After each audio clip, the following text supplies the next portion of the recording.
अब एक मेरा को निर्मला ताई आपसे थोड़ी दुख है बात का, क्रिप्टो पे बात क्यों नहीं करी आपने? ये कंप्लीट मिस है। आंखों से आंसू आते हैं क्रिप्टो पे। आप, मुझे लग रहा है आपकी तैयारी नहीं है।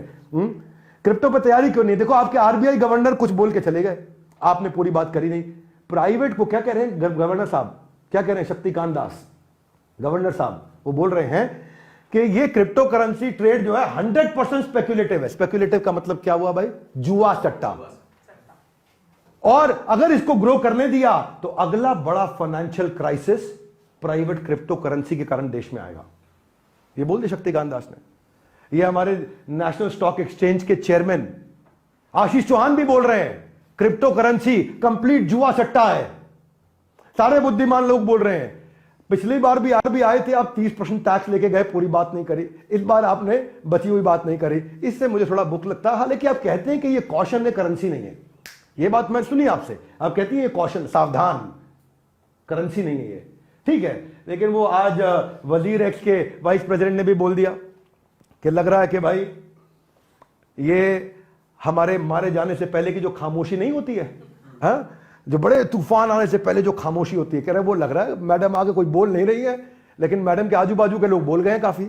सो क्रिप्टो की बात आजकल कर रहा हर फ्रेंड, बना दिया क्रिप्टो को बिना बात के ट्रेंड। भाई गलत बात है, इसको ट्रेंड मत बनाओ। क्रिप्टो करेंसी है क्या? ये क्या ये रिलायंस की तरह है? नो। क्या ये गोल्ड की तरह है? नो।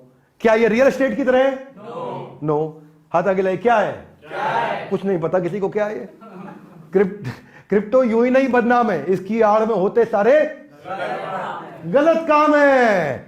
इसके साथ चक्कर यह है कि ड्रग्स क्रिप्टो से आता है, मनी लॉन्ड्रिंग क्रिप्टो से हो रहा है, टेरर फाइनेंसिंग, आतंकवाद क्रिप्टो से पैसा आ रहा है, स्कैम्स एंड गैम्बलिंग क्रिप्टो से हो रही है, इलीगल ट्रांजैक्शन क्रिप्टो से हो रहे हैं।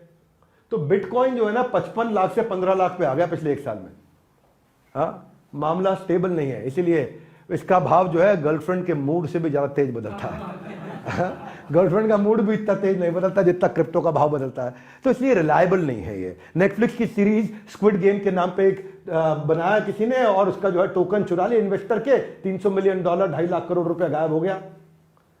ये मोरिस कॉइन जो है इसके फाउंडर थे, मोरिस कॉइन फाउंडर के, इसके फेक क्रिप्टो करेंसी के 900 इन्वेस्टर के 1200 करोड़ रुपया गायब हो गए।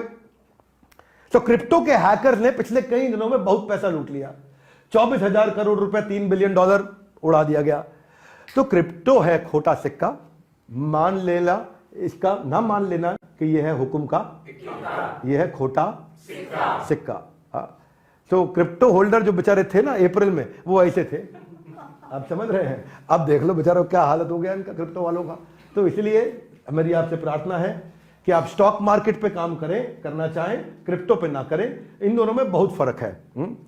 भाई ये सोसाइटी के लिए ठीक है, ये हार्मफुल है, बड़ा दिक्कत है और नॉन टैंजेबल है। पॉन्जी स्कीमों में आके एमएलएम वाले भी घुस गए। 2 जोड़ जल्दी मिलेंगे 2 करोड़। भाई गड़बड़ है ये इससे बच के रहिए, बच के रहना, बच के रहना। हाँ बिल्कुल ठीक। अब पीछे यूनाइटेड नेशंस ने बोला कि 7.25% इंडियन जो है ना क्रिप्टो करेंसी 2021 में लेके बैठ गए। क्यों? बढ़ रहा है, ले बढ़ रहा है। पता ही नहीं, किसी जहां जा रहे हैं सब वहीं पहुंच रहे हैं, टिप मिल रही है इनको। तो 2022 में यूनियन बजट में आपने 30% टैक्स लगाया, लोग कंफ्यूजन में आ गए, उनको लगा कि भाई नहीं क्रिप्टो है, ठीक लग रहा है। लेकिन असली बात क्या है, आज भी हमारी सरकार पूरी तरह से क्रिप्टो को हैंडल करने के लिए रेडी नहीं है, इसलिए टाइम ले रहे हैं। ये मैं जनता को बता रहा हूं, सरकार टाइम ले रही है। और आप ध्यान रखिए, कॉशन रखिए, क्योंकि इशारा बार बार कर रहे हैं करेंसी नहीं कॉशन, करेंसी नहीं कॉशन।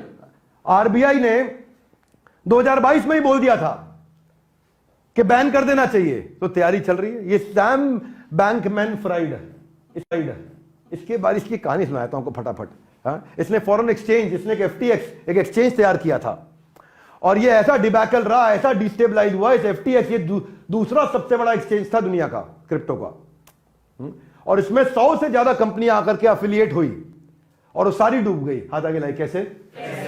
$8 बिलियन यानी कि 65-70 हजार करोड़ रुपया गायब हो गया उस समय। 10 दिन के अंदर $32 बिलियन की कंपनी या एक्सचेंज बैंकरप्सी पे आ गया, केवल 10 दिन में। भाई देखो, ओवरनाइट हुए थे राइज, लेकिन जल्दी घोटाले ने बनाया उनका अपना फ्राइज, और भरना पड़ रहा है एक बहुत बड़ा प्राइस। माला माल से हो गया कंगाल, जेल में चक्की पीसने वाला हो गया हाल। तो इशू ये है भैया, ये वॉलेटाइल है और ये ट्रस्टेड नहीं है इस समय। बैंक फ्रॉड इसमें बहुत है, क्रिप्टो फ्रॉड इसमें बहुत है, इससे बच के रहिए।